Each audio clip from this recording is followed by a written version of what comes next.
So, what if I told you that pretty much everything you think you know about creativity is wrong?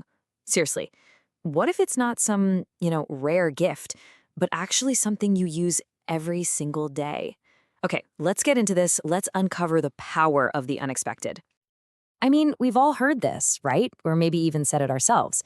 You see someone with a very specific artistic talent, and boom, you immediately put them in the creative box. It's just what we do. And it happens again. Maybe it's a musician, a writer, a designer. But here's the thing, every single time we say this, we're not just giving them a compliment. We're also kind of subconsciously drawing a line in the sand, you know? Separating them from us. And this is what it leads to. It's this quiet, sneaky little lie we tell ourselves over and over until we just believe it, that creativity is for other people, the special ones, the artists. But I'm here to tell you that is just not true. All right, so let's really break down this creativity lie, because it all comes down to a huge misunderstanding of what creativity even is. See, we're all kind of taught this myth that creativity is all about originality, pulling something magical out of thin air. But the truth, it's way more accessible. It's about being unexpected. It's about using everything that's already around you to create a totally new combination. So let's really dig into this difference, right? Originality versus the unexpected. Because honestly, this is the key. This is what's going to unlock the creativity that, trust me, you already have. Just let this one sink in for a second. Mozart. We're talking about one of the most celebrated geniuses in all of history, and he himself admitted he never wrote a melody from scratch. This is huge. It just shows that our obsession with being 100% original is totally misplaced. I mean, if Mozart didn't feel that pressure, why on earth should we? Okay, so if it's not about being totally original, then what is it about?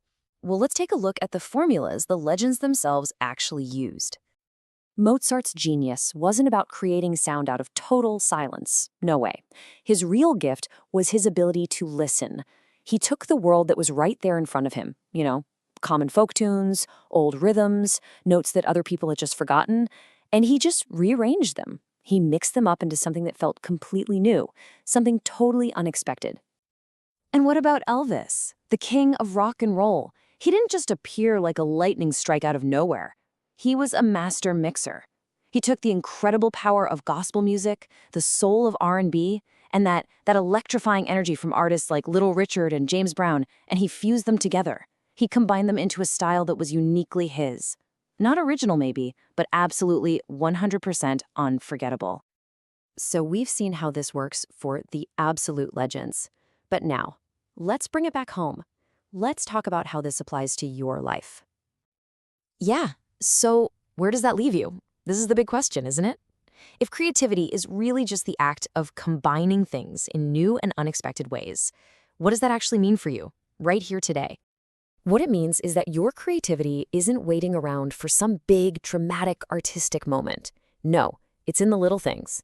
It's in the way you solve a super tricky problem at work, or how you tell a really good story to a friend.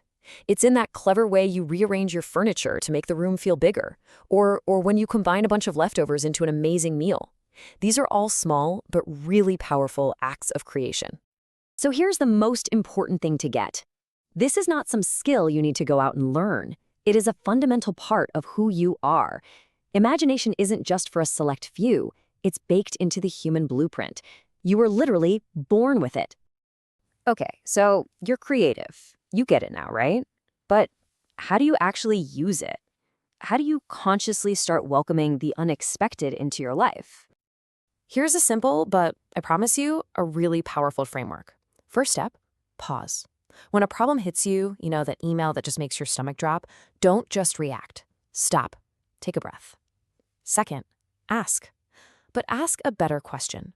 Instead of, how do I fix this? Try asking, okay, what's an unexpected way to look at this? Third, twist. Reshape a routine. If your day-to-day is feeling a little stale, just make one small deliberate change. Try a new recipe for breakfast. Listen to a totally different kind of music on your way to work. And finally, and this is the most important one, combine.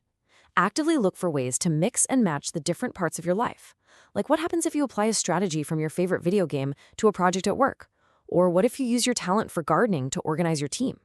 That's where the magic really happens.